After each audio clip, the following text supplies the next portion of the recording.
get you some. Oh, yeah. Mate, it's lucky she can cook. Wow! G'day lovelies, welcome back. Alrighty, welcome to my Rosemary Damper video. This is another awesome damper. You're going to absolutely love it. I apologise for the video coming up so late tonight. I've been flat out today. Alright, let's get stuck into it. First thing we want to do is preheat our ovens to 200 degrees Celsius. We want to get out a baking tray and with some plain flour.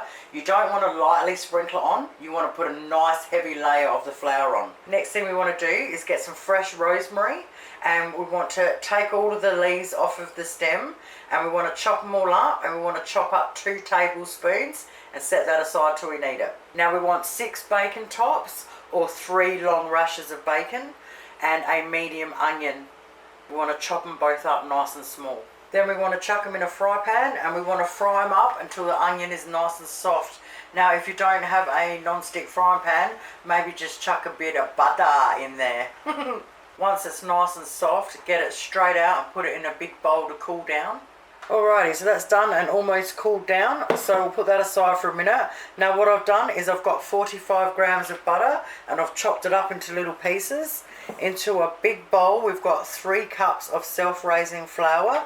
We want to put our 45 grams of chopped butter in there, and with our fingertips we want to squeeze it all into the flour until all the butter's squeezed in and it kind of looks like breadcrumbs. Once we've done that, that's what it will look like. Alright, set that aside for 2 secs. Now we want 2/3 of a cup of tasty grated cheese. Now if you can't get it, just use whatever cheese you got, but as long as it's grated. So 2/3 of a cup, and we'll chuck that in there with the flour. Now we want to add our 2 tablespoons of chopped rosemary. Now with a fork or a spoon, just toss that all in together.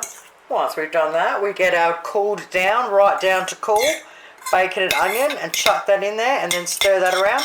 Once we've tossed that through nicely, just make a big well in the bottom, a big hole.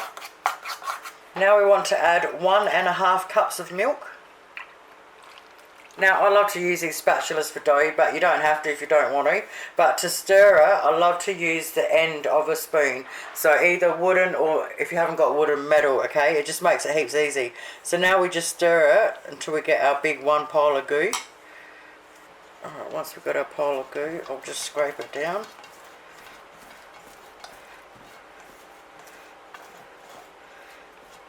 I'm sorry if I sound like I'm just about to start repeating myself, but I've just got to do this for people that haven't watched the dampers before. So now we need to get plain flour out. So when it comes to dampers, you don't want to knead it, alright? The less you touch it, the yummier it is. So we're going to get plain flour and we're going to stick it all around the side. Now it doesn't matter how much, don't freak out over it because we're not kneading it in, we're just rolling around on the outside of it. Alright, a bit over the top. So I get my hand and I scrape down under it and let the flour fall down under it. So what we're doing is we're just coating the whole big wad. Okay, so once we've got the flour up under it and it's not sticking to the bowl anymore, like so, grab our tray.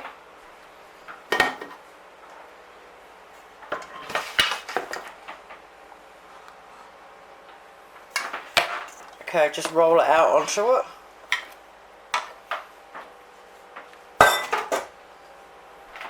Alright, so now we just want to get it into a circle and pat it down. If you watched the one from last night, we're pretty much doing the same sort of thing with it.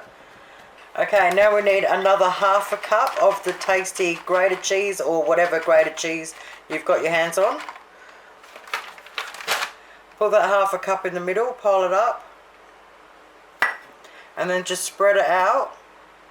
If you watched last night's damper, I love doing this on these sort of dampers. See, these sort of dampers are really good because if you're, like, I don't know what you guys are like when you go camping, but a lot of our camping trips, near the end of them, we've got almost bugger all of anything.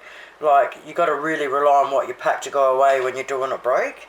And these sort of dampers are so handy near the end because they're really filling, and because there's all stuff in them, you just need a big wad of butter and they're really filling. Alright, so once we spread it out and we've left a little border, just press it down. Now this one, traditionally, Well, that was it. But I do love the sesame seeds. So I'm going to sprinkle half a tablespoon on there. Oh, I reckon they're just beautiful with it. Now, as soon as our oven, which it should be by now, up to 200 degrees, we want to bang it in there for 15 minutes.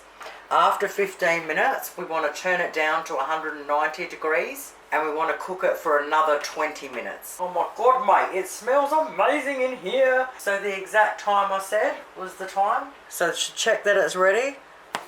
Hear that hollow sound? That means it's ready. Oh. Alright, sometimes they will stick to the bottom a bit. That's because this one's got cheese in it. Best thing you can ever use is a metal spatula, and this is my go-to item when I go camping. I do not go without it. Just loosen it up and she's good to go. Alright, I got the sort of right knife this time.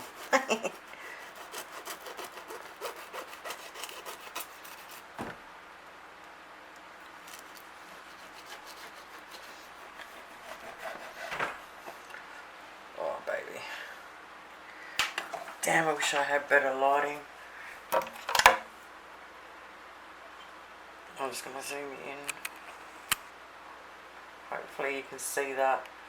Look, it's another absolute cracker. Well, there you have it, lovelies. 8 nice big serves. Perfect on its own with a lot of butter. Absolutely perfect. Thank you guys so much for watching. Have yourselves an awesome night, and I'll see you tomorrow. Toodles.